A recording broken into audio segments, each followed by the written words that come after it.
नमस्कार दोस्तों, जय हिंद, वंदे मातरम। स्वागत करते हैं आपके अपने यूट्यूब चैनल शिक्षा जगत के चैनल राष्ट्र हित में चैनल जायसवाल कोचिंग सेंटर पर। यहाँ पर सभी आपको अपडेट शिक्षक भर्ती रिलेटेड मिलेंगे। तो सभी मेरे प्यारे भाइयों बहनों, भाभी अध्यापक अध्यापिकाओं का स्वागत अभिनंदन है। दोस्तों बात करेंगे हिंदी के। दोस्तों मॉक टेस्ट होने वाला है 30 क्वेश्चन का। 15 प्रश्न आपके ग्रामर यानी व्याकरण के रहने वाले हैं आपके सिलेबस के अनुसार, जैसे आपके अपठित गद्यांश और आपके पद्यांश में पूछे जाते हैं। साथ ही साथ बेहतरीन 15 शिक्षण शास्त्र यानी पेडागोजी के प्रश्न रहने वाले हैं। सभी पूरा कंसेप्ट आपके सिलेबस के अनुसार हो रहा है। टारगेट 30 में 30 है दोस्तों। ये आपके हिंदी की 12वीं क्लास है और इसके पिछले क्लासेस देखना चाहते हैं, आई बटन पे लिंक दोस्तों दिया जा चुका है, आप लोग देख सकते हैं। चलिए शुरू करते हैं दोस्तों। पहले बात करेंगे हिंदी के महत्वपूर्ण 15 आपके ग्रामर के यानी व्याकरण के प्रश्न से शुरू करेंगे। पहला प्रश्न हिंदी के ग्रामर का, व्याकरण का क्या पूछा जा रहा है दोस्तों, यही प्रश्न आपके एग्जाम में आते हैं। किस शब्द में संधि नहीं संयोग है? किस शब्द में जो है संधि का संयोग ही नहीं मिल पा रहा है दोस्तों। ठीक है, दुष्कर्म, मात्राज्ञा, उल्लेख, प्रतिज्ञा, किसमें आपका संधि का संयोग जो है नहीं बन रहा है? आइए देखेंगे दोस्तों। दुष्कर्म में बन रहा है, मात्राज्ञा में बन रहा है, उल्लेख में बन रहा है, लेकिन प्रतिज्ञा में आपका संधि का विच्छेद नहीं बन रहा है। मैं आपको आंसर दिखाना चाहूँगा। देखिए व्याख्या के साथ आया हूँ। कोई भी यहाँ पे एक नंबर का एक क्वेश्चन आपका कोई बेकार नहीं जाने वाला है, कोई यहाँ पे कंफ्यूजन नहीं होने वाला, पूरा क्लियर 100 to 100% होगा। चलिए, आपके दुष्कर्म का संधि विच्छेद क्या होगा? दुर्धन कर्म जरा दुष्कर्म हो जाएगा। सभी लोग समझ गए होंगे कौन सी संधि होगी। सेकंड ऑप्शन मात्र धन आज्ञा, मात्राज्ञा हो गया, सभी लोग समझ गए कौन सी संधि होगी। उत्लेख, उत धन लेख, उल्लेख, सभी लोग समझ गए हो ये उत आ गया तो कौन सी संधि होगी। ठीक है, लेकिन प्रतिधन ज्ञा बराबर प्रतिज्ञा। अब यहाँ पे देखिए संधि नहीं संयोग है, तो प्रतिज्ञा में आपका कोई भी संधि संयोग यहाँ पे नहीं मिल रहा है। तो फोर्थ ऑप्शन क्या हो जाएगा? प्रतिज्ञा का किस शब्द में संधि नहीं संयोग है? तो फोर्थ ऑप्शन में नहीं है। अगला प्रश्न स्क्रीन पर है। अगला प्रश्न स्क्रीन पर दोस्तों क्या पूछा जा रहा है? किस शब्द में अनुपसर्ग नहीं लगा हुआ है? अनुपसर्ग किस शब्द में नहीं लगा हुआ है? क्या वह अन्विति है, अन्वेषण है, अनंत है, अनुज्ञा है? क्या होने वाला सही आंसर दोस्तों अनंत में अनुपसर्ग लगा हुआ है। ठीक है, अनुपसर्ग नहीं लगा हुआ है, लेकिन अनंत में अनुपसर्ग लगा हुआ है। क्या होगा? अनंत में अनुपसर्ग लगा है। अब प्रश्न क्या पूछा गया? किस शब्द में अनुपसर्ग नहीं लगा है? समझ गए? तो मतलब यह कि देखिए अनुपसर्ग, देखिए फर्स्ट सेकंड फोर्थ में लगा है और तीसरे में आपका अनु नहीं अनुपसर्ग लगा हुआ है। अनंत में अन आ जाएगा, अन और अंत आ जाएगा, तो अन यहाँ पे उपसर्ग लगा हुआ है। ठीक है, इसलिए आपका राइट आंसर क्या हो जाएगा? तीसरा, क्योंकि यहाँ पर अनु नहीं आपका अनुपसर्ग लगा हुआ है। अगला प्रश्न देख लेते हैं क्या है प्रश्न पूछा जा रहा है। प्रश्न यह दोस्तों, माल गोदाम का समास विग्रह क्या हो सकता है? सभी लोग फटाफट कमेंट करेंगे। आप लोग सभी लोग भावी अध्यापक अध्यापिकाएं हैं। माल गोदाम का समास विग्रह क्या होने वाला है? जय हिंद दोस्तों, सभी मित्रों को जय हिंद, वंदे मातरम है, सभी को सलाम है। माल गोदाम का समास विग्रह क्या होगा? माल का गोदाम होगा, माल के लिए गोदाम होगा, माल से गोदाम होगा, या माल में गोदाम होगा? तो सही आंसर, राइट आंसर होने वाला है माल गोदाम का समास विग्रह होगा माल के लिए गोदाम। गोदाम किसके लिए बनाया जाता है दोस्तों? माल के लिए बनाया जाता है, और ये आपका तत्पुरुष समास में दूसरा पद प्रधान हो जाएगा। तत्पुरुष समास में दूसरा पद प्रधान होता है, इसमें संप्रदान तत्पुरुष है। ठीक है, देखिए तत्पुरुष समास में क्या होता है? दूसरा पद प्रधान होता है। यहाँ पे माल गोदाम है। ठीक है, तो गोदाम यहाँ पे क्या हो जाएगा? दूसरा पद प्रधान होता है, आपका तत्पुरुष समास हो जाएगा, और इसमें संप्रदान तत्पुरुष है। ठीक है, का की के संप्रदान होता है ना, तो माल का गोदाम। ठीक है, सॉरी सेकंड ऑप्शन है माल के लिए। ठीक है, तो के लिए किसके होता है? संप्रदान के लिए। संप्रदान कारक किसके लिए? कारक चिन्ह होता है, के लिए हो जाएगा। तो यहाँ पे आपका संप्रदान तत्पुरुष समास हो जाएगा। अगला प्रश्न देख लेते हैं क्या पूछा जा रहा है। सभी प्रश्न लाजवाब है दोस्तों, लाजवाब कंसेप्ट होने वाली यह क्लास। किस क्रमांक में समास का सही विग्रह है दोस्तों? हवन सामग्री, हवन की सामग्री। घृत पका, घृत से पका हुआ। सभा पंडित, सभा का पंडित। अहरनिश, अहन और निशा। दोस्तों राइट आंसर क्या होने वाला? किस क्रमांक में समास का सही विग्रह है? मैं व्याख्या के साथ बताऊंगा दोस्तों, व्याख्या आप लोग देख सकते हैं। हवन सामग्री, हवन के लिए सामग्री। घृत पका, घृत में पका हुआ। ठीक है, हवन सामग्री यानी हवन के लिए सामग्री हो जाएगा, और घृत पका यानी घृत में पका हुआ, घृत यानी घी में पका हुआ। क्या ही सही है? तो किस क्रमांक में समास का सही विग्रह है दोस्तों? सभी लोग कमेंट करेंगे किस क्रमांक में समास का सही विग्रह है। तो फोर्थ ऑप्शन आपका सही होने वाला है दोस्तों। जी हाँ दोस्तों, 4 ऑप्शन जो है आपका यहाँ पर सही होने वाला है। अगला प्रश्न देख लेते हैं क्या पूछा जा रहा है। प्रश्न लाजवाब रहेगा कि अप्रत्याशित शब्द में मूल शब्द कौन सा है दोस्तों? शब्द क्या आपका अप्रत्याशित है और इसमें मूल शब्द बताना है क्या होने वाला है। तो अप्रत्याशित में मूल शब्द क्या होने वाला है? तो अप्रत्याशित में आ, प्रति, आशा और इति हो जाएगा। यानी कि आ और प्रति दो उपसर्ग लगे हैं, इत यहाँ पे आपका प्रत्यय लगा हुआ है और आशा यहाँ पे आपका मूल शब्द हो जाएगा। तो सेकंड ऑप्शन आप लोगों का सही हो जाएगा। अगला प्रश्न देख लेते हैं। उम्मीद है आपने वीडियो को लाइक शेयर जरूर कर दिया होगा और इस शिक्षक भर्ती के चैनल टीचर्स फैमिली के चैनल को जरूर सब्सक्राइब कर लिया होगा। सभी भावी अध्यापक अध्यापिकाओं का नमन है, धन्यवाद है दोस्तों। सभी मेरे सब्सक्राइबर भाई बहन को तहे दिल से धन्यवाद करता हूं दोस्तों। अगला प्रश्न स्क्रीन पर आ चुका है। किस शब्द में उपसर्ग का प्रयोग नहीं हुआ है यह बताना है। ऐसा कौन सा उपसर्ग है ऐसा कौन सा शब्द है जिस पर आपका उपसर्ग का प्रयोग नहीं हुआ है दोस्तों? उपसर्ग का प्रयोग ही नहीं हुआ है। देखिए नीरस में है, नी और रस हो जाएगा। नीरव में है, नीरंद्र में है, लेकिन नीरज में आपका दोस्तों उपसर्ग का प्रयोग नहीं हुआ है।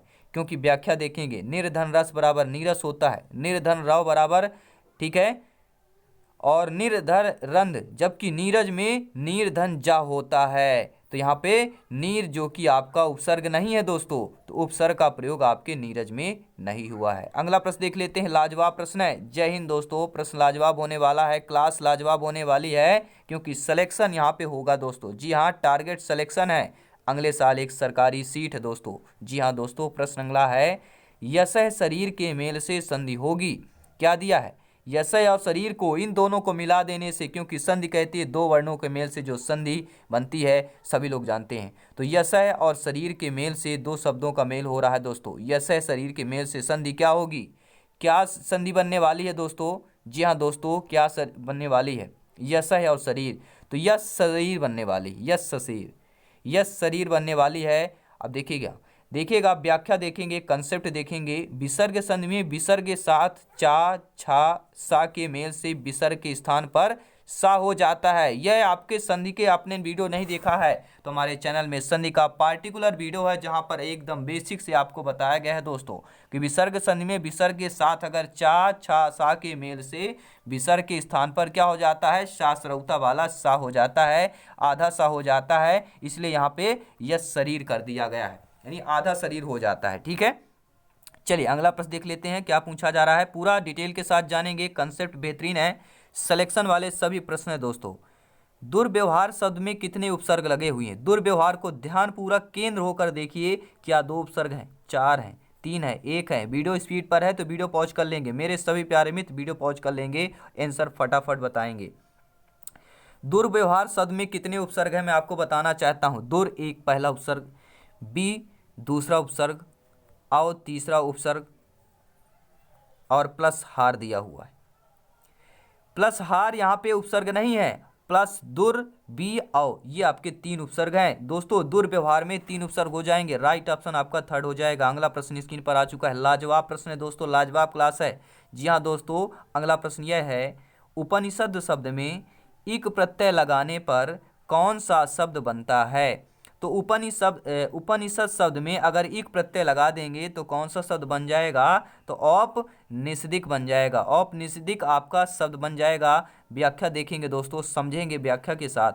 प्रथम स्वर जो है अगर उ, छोटा उ, बड़ा उ, ओ होने पर अ में बदल जाता है। प्रथम स्वर अगर आपका छोटा उ, बड़ा उ, ओ है तो वह बदल कर अ में हो जाता है। तो यहाँ पर छोटा उ है तो यह बदल कर आपका अ में हो जाएगा, तो औपनिषदिक हो जाएगा। और दिक क्यों लगा? क्योंकि इक यहाँ पे प्रत्यय लगाया गया है, तो आपका औपनिषदिक हो जाएगा। ठीक है, वैसे औपनिषद होगा, ठीक है, लेकिन इक प्रत्यय लगा देंगे तो औपनिषदिक हो जाएगा, क्योंकि प्रथम स्वर उ, बड़ा उ और ओ है तो आपका अ में बदल जाता है, ये आपका प्रत्यय लगाने पर। अगला प्रश्न देख लेते हैं क्या प्रश्न दिया है। लाजवाब प्रश्न है। जय हिंद दोस्तों। प्रश्न क्या पूछा गया है? गुर्राहट में कौन सा प्रत्यय होगा? सभी लोग कमेंट करेंगे। गुर्राहट में कौन सा प्रत्यय होने वाला है दोस्तों? अभी वीडियो के इन तक देखिए, अभी बहुत ही बेहतरीन प्रश्न आने वाले हैं, 15 बेहतरीन शिक्षण शास्त्र के प्रश्न, क्योंकि शिक्षण शास्त्र जिसने कर लिया, समझ लिया, सिलेक्शन वहीं पर है दोस्तों, सिलेक्शन वहीं है।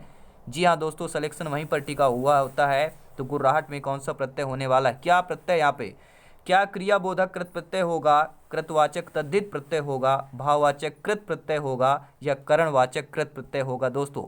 राइट आंसर जानेंगे, भाववाचक कृत प्रत्यय होगा गुर्राहट। गुर्राहट भाव, आप समझ, कोई भी कुत्ता या शेर गुर्राहट करता है, गुर्राहट नहीं, गुर्रा रहा, उसका क्या अपने आप में भाव प्रकट कर रहा है, क्रोध का भाव प्रकट कर रहा है। तो ये सिंपल में हम समझने वाली एक लॉजिकल पॉइंट हो जाएगा, भाववाचक कृत प्रत्यय। लेकिन हम व्याख्या के साथ जाएंगे कि गुर्राहट में आहट प्रत्यय दिया हुआ है, और गुर्राना एक क्रिया है, गुर्राना एक क्रिया है, और आहट यहाँ पे प्रत्यय दिया हुआ है, इसलिए यह आपका भाववाचक कृत प्रत्यय हो जाएगा। जी हाँ दोस्तों, अगला प्रश्न देख लेते हैं। अगला प्रश्न स्क्रीन पर आ चुका है। क्या पूछा जा रहा है दोस्तों, हार्दिक शब्द में मूल शब्द क्या है। आपका हार्दिक शब्द दिया हुआ है, और इसमें पूछ लिया गया कि आप लोग मूल शब्द बताइए। तो हार्दिक में सभी लोग जानते हैं हृदय, हृदय क्या हो जाएगा, आपका मूल शब्द हो जाएगा, क्योंकि हृदय धन इक बराबर हार्दिक होता है, इक आपका प्रत्यय हो जाएगा, हृदय मूल शब्द हो जाएगा। तो हृदय क्या हो जाएगा, मूल शब्द हृदय हो जाएगा। ठीक है, अगला प्रश्न स्क्रीन पर, अगला प्रश्न है, इसके पहले आप लोगों को लाइक कर देना है। अगला प्रश्न आ चुका है, किस शब्द में आल प्रत्यय नहीं है। आल प्रत्यय की बात करेंगे, ये ग्रेड 3 की तैयारी चल रही दोस्तों, सिलेक्शन की तैयारी चल रही है, सभी प्रश्न संभावित प्रश्न है और सभी एग्जाम में आए हुए प्रश्न है। प्रिपरेशन तैयारी बिल्कुल 100 to 100% है। आउट ऑफ 120 का टारगेट लेकर चल रहे हैं, और 120 का टारगेट लेके चलना, यानी कि सिलेक्शन, बिल्कुल सिलेक्शन की तैयारी हो रही है। तो किस शब्द में आल प्रत्यय नहीं है दोस्तों, नेगेटिव प्रश्न है। देखिए, ससुराल में ससुर आल प्रत्यय है, ननिहाल में आल प्रत्यय है, ददिहाल में आल प्रत्यय है, क्या तिरपाल में भी आपका है आल प्रत्यय। तिरप धन आल क्या निकल रहा है दोस्तों, मैं आपको व्याख्या सहित बताऊंगा, कंसेप्ट के साथ जाएंगे कि ससुर आल, नाना आल, ननिहाल, दादा आल, दलिहाल हो जाएगा। तो तिरपाल में कौन सा भैया, तिरप कहाँ पे कौन सा शब्द बन रहा है, तिरप कोई शब्द नहीं बन रहा है आपका, तो यहाँ पे क्या प्रत्यय नहीं है, तो तिरपाल में कोई प्रत्यय ही नहीं है दोस्तों। जी हाँ, अगला प्रश्न देख लेते हैं। सभी प्रश्न उम्मीद करता हूँ आप लोग लाइक कर दिए होंगे, सभी लोग, आप लोग बहुत ही अनुभवी शिक्षक है दोस्तों, भावी अध्यापक अध्यापिकाएं हैं, सभी भाई बहनों का नमन है। शिक्षक भर्ती के इस चैनल पर स्वागत अभिनंदन है। भारतीय सेना बहुत शक्तिशाली है। जी हाँ दोस्तों, ये कोई कहने वाली बात नहीं है, ये कोई बयान करने वाली बात नहीं है, बखान करने वाली बात नहीं है। जी हाँ, भारतीय सेना बहुत शक्तिशाली है। वाक्य में सेना संज्ञा है, कौन सी संज्ञा है, जातिवाचक संज्ञा है, समुदायवाचक संज्ञा है, भाववाचक संज्ञा है, या व्यक्तिवाचक संज्ञा है। दोस्तों, सेना की बात की गई है, सेना कैसी होती है, एक समूह को सेना बोला जाता है, तो ये आपका समुदायवाचक संज्ञा हो जाएगा, यानी कि आपका राइट ऑप्शन बी हो जाएगा। क्योंकि दोस्तों, जातिवाचक संज्ञा के दो उपभेद होते हैं, समुदायवाचक और आपका द्रव्यवाचक। ठीक है, ये सभी लोग नोट कर लेंगे, हो सकता है कभी कभी कोई किसी वीडियो में आपको पता चलता हो। जातिवाचक संज्ञा के दो उपभेद होते हैं, पहला होता है समुदायवाचक, दूसरा होता है द्रव्यवाचक। ठीक है, लेकिन यहाँ पर सेना की बात की गई है, तो आपका समुदायवाचक हो जाएगा। अगला प्रश्न स्क्रीन पर ले रहे हैं, स्क्रीन पर आ चुका है दोस्तों, स्क्रीन पर प्रश्न आ चुका है, लाइक करते जाएं दोस्तों, सभी मेरे प्यारे मित्र वीडियो को लाइक करते जाएंगे। अगला प्रश्न क्या है, निम्नलिखित में से किस विकल्प में सभी सर्वनाम पुरुषवाची हैं। जी हाँ दोस्तों, लाजवाब प्रश्न है, पुरुषवाची, सभी सर्वनाम पुरुषवाची किस शब्द में दिए गए हैं।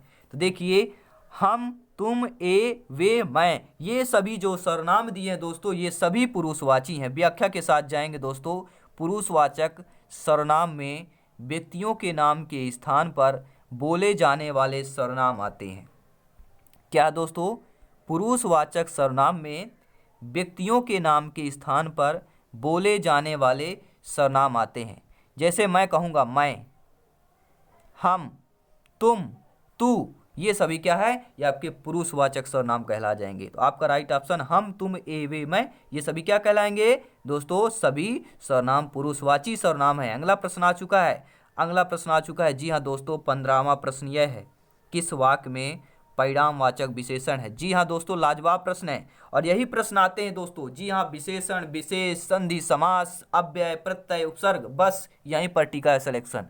जी हाँ दोस्तों, यहीं पर टिका सिलेक्शन, और इन्हीं में से हमें खोज निकालना है वो सिलेक्शन जो हम आप लोगों को चाहिए आप लोगों का सिलेक्शन यानी हमारा सब कुछ है दोस्तों। जी हाँ, ये हमारा परिवार है दोस्तों, ये हम सबका परिवार है, टीचर्स फैमिली है। तो किस वाक्य में आप लोगों का परिणामवाचक विशेषण होने वाला है दोस्तों? इस बारिश में बहुत ओले गिरे। जी हाँ दोस्तों, इस बारिश में बहुत ओले गिरे, मतलब गिरे क्या, गिर चुके, हमें परिणाम मिल चुका है कि ओले गिर चुके हैं दोस्तों। जी हाँ, वह घर मेरा है, परिणाम नहीं मिल रहा है। पंकज अच्छा गायक है, यहाँ पे परिणाम नहीं हुआ है। मैं सफ़ेद कमीज नहीं पहनता, यहाँ पे परिणाम नहीं हुआ है। लेकिन इस बारिश में बहुत ओले गिरे, जो गिर चुके हैं, हमें परिणाम मिल चुका है। तो विशेषण क्या हो जाएगा दोस्तों? व्याख्या के साथ समझेंगे। कोई यहाँ पे दबाव की बात नहीं है, कोई यहाँ पे, ठीक है, दबाव संकोच की बात नहीं है। व्याख्या के साथ जाएंगे, कंसेप्ट के साथ जाएंगे, क्लियर करके जाएंगे कि जो शब्द किसी संज्ञा या सर्वनाम की निश्चित या अनिश्चित मात्रा परिणाम का बोध कराते हैं, उन्हें परिणामवाचक विशेषण कहते हैं। इसमें बहुत परिणामवाचक का उदाहरण है। जो शब्द किसी संज्ञा या सर्वनाम की निश्चित या अनिश्चित मात्रा परिणाम का बोध कराते हैं। निश्चित या अनिश्चित, ठीक है, ये दो चीज़ें, कोई निश्चित या अनिश्चित मात्रा या परिणाम का बोध कराते हैं, उन्हें ही परिणामवाचक विशेषण कहते हैं। तो यहाँ पर आपका हो गया कि इस बारिश में बहुत ओले गिरे, अनिश्चित परिणाम है लेकिन आपका यहाँ पे अनिश्चित है, तो आपका क्या हो जाएगा दोस्तों? परिणामवाचक विशेषण हो जाएगा। अब बात आती भैया हिंदी शिक्षण विधियों की बारी बात आई है। हिंदी शिक्षण विधियों के बारे में बेहतरीन लाजवाब 15 प्रश्न होने वाले हैं। क्या आप तैयार हैं इन 15 प्रश्नों के लिए? तैयार हैं तो लाइक शेयर कर देंगे। लाइक के माध्यम से तैयार होकर बोलिए जी हाँ। तो 15 प्रश्न आपकी स्क्रीन पर आ चुके हैं। 15 ये प्रश्न आ चुके हैं। आइए शुरू करते हैं। क्या पूछा जा रहा है? सुंदर तथा शीघ्र यानी जल्दी लेखन के लिए आवश्यक बातें होती हैं। जी हाँ दोस्तों, बच्चों में सुंदर लिखावट, शीघ्र, फास्ट राइटिंग जिसे बोलते हैं, ठीक है, शीघ्र लिखने की या जल्दी लिखने के लिए आवश्यक बातें क्या होती है? तो बच्चों के लिए क्या वह बैठने का आसन है? क्या वह कलम पकड़ने की उपयुक्त विधि है? क्या वह अक्षरों की बनावट है या उपर्युक्त सभी? दोस्तों एक चीज़ हमें पकड़ना है, एक ऑप्शन पकड़ना है कि सुंदर तथा शीघ्र लेखन के लिए जो आवश्यक बातें होती हैं, अगर बच्चा या बच्ची या बालक या बालिका कलम की पकड़ने की उपयुक्त विधि अगर जान लेता है तो अक्षरों की बनावट भी कर लेगा, बैठने का आसन भी कर लेगा। सबसे, क्योंकि जो कलम लिखने की बात होती है, सुंदर लिखने की बात होती है, वो सुंदर सुंदर बच्चों के हाथों से लिखा जाता है, और उन्हीं हाथों को कलम अगर अच्छे से बच्चा पकड़ लेता है, वही उपयुक्त विधि होती है सुंदर तथा शीघ्र लेखन के लिए। अगला प्रश्न देख लेते हैं। अगला प्रश्न स्क्रीन पर पूछा जा चुका है और आ चुका है, और प्रश्न क्या है आइए देख लेते हैं दोस्तों। पठन का पहला स्तर है। जी हाँ दोस्तों, पठन का पहला स्तर क्या होता है? शब्द पठन, वर्ण पठन, चित्र पठन या आपका शाब्दिक पठन? क्या होने वाला है? पठन का पहला स्तर क्या होगा दोस्तों? सभी लोग कमेंट करेंगे। जी हाँ दोस्तों, पठन का पहला स्तर होता है चित्र पठन। जी हाँ, पठन का पहला स्तर होता है चित्र पठन। थर्ड ऑप्शन आप लोगों का सही हो जाएगा। अगला प्रश्न देख रहे हैं, क्या पूछा जा रहा है? टेलीविजन द्वारा शिक्षण किया जाता है। जो टेलीविजन है दोस्तों, इसके द्वारा शिक्षण किया जाता है। वास्तविक शिक्षण किया जाता है, अवबोधपूर्ण शिक्षण किया जाता है, मनोरंजनात्मक शिक्षण किया जाता है, या ये सभी शिक्षण किए जाते हैं? तो टेलीविजन के द्वारा वास्तविक शिक्षण भी होता है, अवबोधपूर्ण भी होता है, और आपका मनोरंजनात्मक शिक्षण भी होता है। तो उपर्युक्त सभी हो जाएगा। ये सभी आपको शिक्षण टेलीविजन के माध्यम से मिलते हैं। अगला प्रश्न स्क्रीन पर है, सभी लोग कमेंट करेंगे। इसका आंसर क्या होने वाला है? उपचारात्मक शिक्षण किस प्रकार का कार्य है? जी हाँ दोस्तों, सभी लोग कमेंट करेंगे। उपचारात्मक शिक्षण किस प्रकार का कार्य है? आदेशात्मक कार्य है, अनुदेशात्मक कार्य है, नकारात्मक कार्य है, सैद्धांतिक कार्य है। उपचारात्मक शिक्षण किस प्रकार का कार्य है मित्रों, मेरे प्यारे भावी अध्यापक अध्यापिकाओं शिक्षक बंधुओं, बताइए इसका आंसर क्या होने वाला है? उपचारात्मक शिक्षण किस प्रकार का कार्य है? सभी लोग बोलेंगे अनुदेशात्मक कार्य है। सेकंड ऑप्शन राइट आंसर हो जाएगा। अगला प्रश्न आ चुका है। जी हाँ दोस्तों, प्रश्न आ चुका है और इसका आंसर क्या होने वाला है? भाषाई कौशल में गौण कौशल कौन होते हैं? सभी लोग कमेंट करेंगे। भाषाई कौशल में जो गौण कौशल होता है वह होता है पढ़ना और लिखना। जी हाँ दोस्तों, गौण कौशल, ठीक है, तो पढ़ना और लिखना होता है। राइट ऑप्शन सेकंड हो जाएगा। सभी कंटस्ट कर लेंगे दोस्तों, हो सकता है स्क्रीनशॉट लेते जाइए। स्क्रीनशॉट नहीं मिल रहा है, टेलीग्राम में जरूर सर्च करें जायसवाल कोचिंग सेंटर, वहाँ पर दोस्तों मैं यानी कि जायसवाल सर आपको अपलोड करते रहेंगे। नोट्स और पीडीएफ फाइल सब कुछ आपको मिलेगा, क्योंकि हम जो बात करते हैं राष्ट्रहित में, शिक्षा की बात करते हैं, और राष्ट्रहित में जो शिक्षक की बात करता है उसे लाइक शेयर सपोर्ट जरूर करना चाहिए, क्योंकि सभी लोग आप लोग भावी अध्यापक अध्यापिकाएं हैं और ये एक टीचर्स फैमिली है, ये आपका टीचर्स चैनल है। जी हाँ सर, जी हाँ दोस्तों। प्रश्न क्या है? भाषा सीखने का स्वाभाविक और मनोवैज्ञानिक क्रम है। जी हाँ दोस्तों, भाषा सीखने का स्वाभाविक और आपका मनोवैज्ञानिक क्रम है। क्या क्रम होने वाला है? सभी लोग कमेंट करेंगे दोस्तों। सुनना, बोलना, पढ़ना, लिखना। मैं संस्कृत में बहुत बार बता चुका हूँ, संस्कृत की क्लास में बहुत बार बता चुका हूँ कि श्रवण कौशल, भाषण कौशल, पठन कौशल, लेखन कौशल। जब मैं संस्कृत में बता चुका हूं तो हिंदी में क्या अलग होने वाला है दोस्तों? क्या आपकी हिंदी भाषा में अलग होने वाली है? सुनना पहला होता है, बोलना दूसरा होता है, पढ़ना तीसरा होता है और आपका लिखना चौथा होता है। ये चार आपके भाषा के स्वाभाविक मनोवैज्ञानिक क्रम है। पहला ऑप्शन सही हो जाएगा। जी हाँ दोस्तों, पहला ही ऑप्शन सही हो जाएगा। जय हिंद, वंदे मातरम। सभी मित्रों को अगला प्रश्न आ चुका है, और अगले प्रश्न के पहले मैं एक बात बोलना चाहता हूँ। क्या आप लोग सुनना चाहते हैं दोस्तों? क्या आप लोग सुनना चाहते हैं? जी हाँ दोस्तों, वक्त बनाने वाले को जरा सा वक्त देकर देखो, वो आपका वक्त बदल देगा। सारी दुनिया आपके सामने झुके, ऐसी दुआ कभी मत मांगना मेरे दोस्तों, लेकिन दुनिया की कोई ताकत आपको झुका ना सके, ये दुआ जरूर मांगना। प्रश्न क्या है दोस्तों? जय हिंद सभी मित्रों को।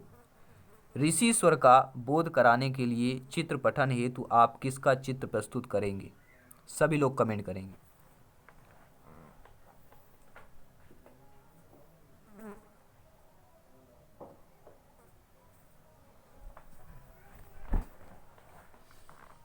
ऋषि स्वर का बोध कराने के लिए चित्र पठन हेतु आप किसका चित्र प्रस्तुत करेंगे? दोस्तों, घबराने की कोई ज़रूरत नहीं है, सिलेक्शन जरूर होगा, सभी आपका सिलेबस पूरा होगा एग्जाम के पहले। ऋषि स्वर का बोध कराना है, ऋषि स्वर का कराना है तो हमें ऋषि का चित्र ही प्रस्तुत करना चाहिए। थर्ड ऑप्शन आप लोगों का सही हो जाएगा। अगला प्रश्न है, सस्वर पठन अच्छा होता है, सस्वर पठन अच्छा होता है, कविता में अच्छा होता है, गीत में होता है, एकांकी में होता है, या इन सभी में होता है? तो जो सस्वर पठन अच्छा होता है, कविता में भी, गीत में भी और एकांकी में भी, उपर्युक्त सभी में हो जाएगा। ये सभी दोस्तों आपके संभावित प्रश्न हैं और एग्जाम में आए हुए प्रश्न हैं, और सभी रिपीटेड प्रश्न हैं, क्योंकि यहीं से आपके प्रश्न एग्जाम में पूछे जाते हैं। व्याकरण शिक्षण की सबसे श्रेष्ठ विधि है दोस्तों, व्याकरण शिक्षण की सबसे श्रेष्ठ विधि मानी जाती है आगमन विधि, निगमन विधि, सूत्र विधि, भाषा संसर्ग विधि। निगमन में तो पहले नियम हो जाता है तो होगा ही नहीं, भाषा संसर्ग विधि हो नहीं सकती है, क्योंकि व्याकरण शिक्षण की सबसे श्रेष्ठ विधि है, तो वह आपकी आगमन विधि मानी जाएगी। उदाहरण देकर, पहले उदाहरण बाद में नियम, आगमन विधि, तो व्याकरण शिक्षण की सबसे श्रेष्ठ विधि आपकी आगमन विधि हो जाएगी। अगला प्रश्न लेकर आ रहे हैं। प्रश्न क्या है दोस्तों, देख लेते हैं। व्याख्या प्रणाली का बृहद रूप कौन सी प्रणाली है दोस्तों? जी हाँ, व्याख्या प्रणाली में जो आपकी बृहद रूपी प्रणाली है, बृहद रूपी व्याख्या प्रणाली है, उसका क्या नाम है दोस्तों? क्या वह तुलना प्रणाली है, क्या वह व्यास प्रणाली है, क्या वह समीक्षा प्रणाली है, या आपकी खंडान्वय प्रणाली है दोस्तों? व्याख्या प्रणाली का बृहद रूप जो प्रणाली है वह आपकी व्यास प्रणाली कहती है। क्या होगी? व्यास प्रणाली होगी, क्योंकि सभी लोग जानते हैं वृत्त की सबसे बड़ी जो जीवा होती है दोस्तों, वह वृत्त की व्यास कहलाती है। लॉजिकल पॉइंट है, नोट कर लीजिएगा। मैं सत्य बोल रहा हूं दोस्तों, जी हाँ, सर्वथा सत्य बोल रहा हूं कि व्याख्या प्रणाली का जो बृहद रूप होगा वह आपकी व्यास प्रणाली होती है। राइट ऑप्शन आपका सेकंड हो जाएगा। अगला प्रश्न स्क्रीन पर देख लेते हैं।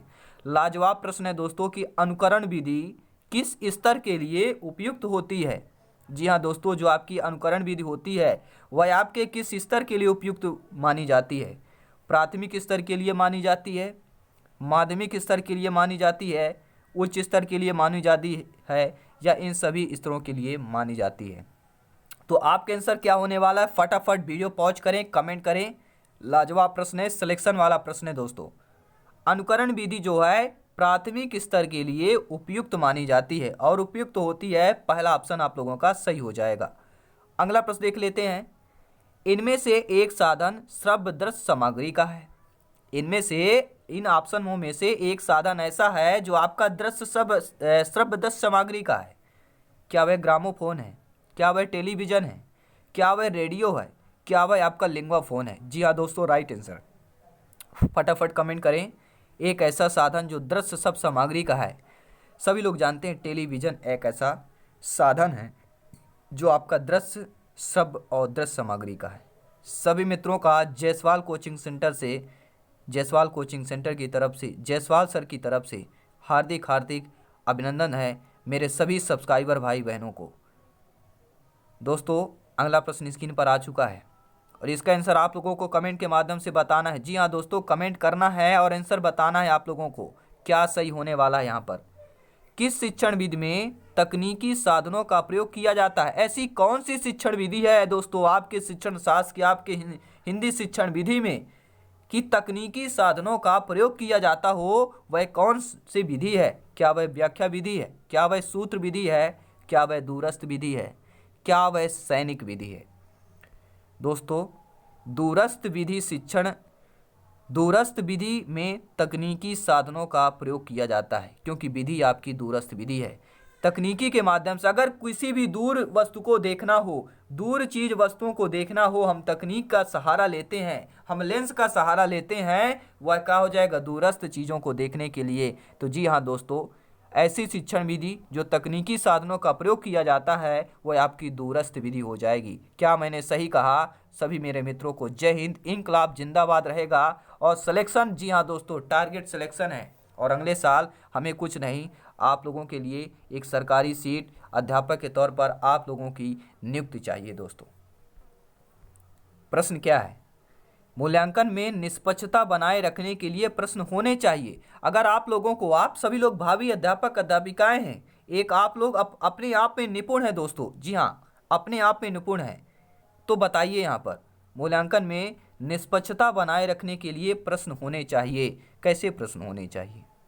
आप बच्चों में मूल्यांकन में निष्पक्षता आपको बनाना है तो कैसे प्रश्न होंगे? लघुत्तरात्मक प्रश्न होंगे, अति लघुत्तरात्मक प्रश्न होंगे, वस्तुनिष्ठ प्रश्न होंगे, निबंधात्मक प्रश्न होंगे। सही आंसर लाजवाब प्रश्न है, सटीक आंसर जानेंगे। मूल्यांकन में निष्पक्षता बनाए रखना है दोस्तों तो आपके वस्तुनिष्ठ प्रश्न होने चाहिए क्योंकि वस्तुनिष्ठ प्रश्नों के ऐसा आंसर होता है, सही किया तो 1 नंबर, 1 का है, नहीं किया तो 0 नंबर, सही किया तो पूरे नंबर, नहीं किया तो 0 नंबर, शून्य मिलेगा। यानी कि यहाँ पर निष्पक्षता है, जाति भेद भाव कुछ नहीं होता है। कोई भी बच्चा हो, लड़का हो लड़की हो, कोई भी कुछ करो, हमें सही से मतलब, सही किया है तो 1 नंबर मिलेगा, नहीं किया है तो 0/0 मिलेगा, शून्य मिलेगा दोस्तों। तो आपकी मूल्यांकन में निष्पक्षता बनाए रखना है तो वस्तुनिष्ठ प्रश्न आपके बेहतरीन होंगे ऑप्शन। अगला प्रश्न देख लेते हैं और ये अगला प्रश्न नहीं दोस्तों, ये सिलेक्शन वाला प्रश्न होने वाला है और ये क्लास अंतिम नहीं है दोस्तों, क्लास आने वाली है। जब तक सिलेक्शन नहीं रुकेगा क्लास नहीं रुकने वाली है। विजय सर रुकने वाले नहीं हैं, जायसवाल सर रुकने वाले नहीं हैं। भाषा संसर्ग प्रणाली व्याकरण शिक्षा के किस पक्ष पर बल देती है? दोस्तों सभी लोग कमेंट करेंगे। भाषा संसर्ग जो प्रणाली है वह आपके व्याकरण शिक्षा के किस पक्ष पर बल देती है? सैद्धांतिक पक्ष पर बल देती है, व्यवहारिक पक्ष पर, भाषा विज्ञान पर, या इनमें से कोई नहीं? तो भाषा संसर्ग प्रणाली व्याकरण शिक्षा के आपके व्यवहारिक पक्ष पर बल देती है दोस्तों। अगर प्रश्न समझ में आ गया हो, तो सभी लोग मेरे प्यारे मित्र लाइक का बटन जरूर दबाएं, शेयर का बटन सभी ग्रुप में जरूर शेयर करें क्योंकि हमारा मकसद राष्ट्र हित में शिक्षा का है दोस्तों। सभी मित्रों का जायसवाल सर की तरफ से बहुत बड़ा धन्यवाद दोस्तों। अच्छी सोच, अच्छा विचार और अच्छी भावना मन को हमेशा हल्का करती है। हंसते रहिए, हंसाते रहिए, सदा मुस्कुराते रहिए, साफ सफाई बनाए रखें, स्वस्थ रहें। बस दोस्तों वो दिन दूर है, सिलेक्शन चाहिए, कुछ नहीं। जय हिंद सभी मित्रों को दोस्तों, मिलते हैं नेक्स्ट क्लास पर।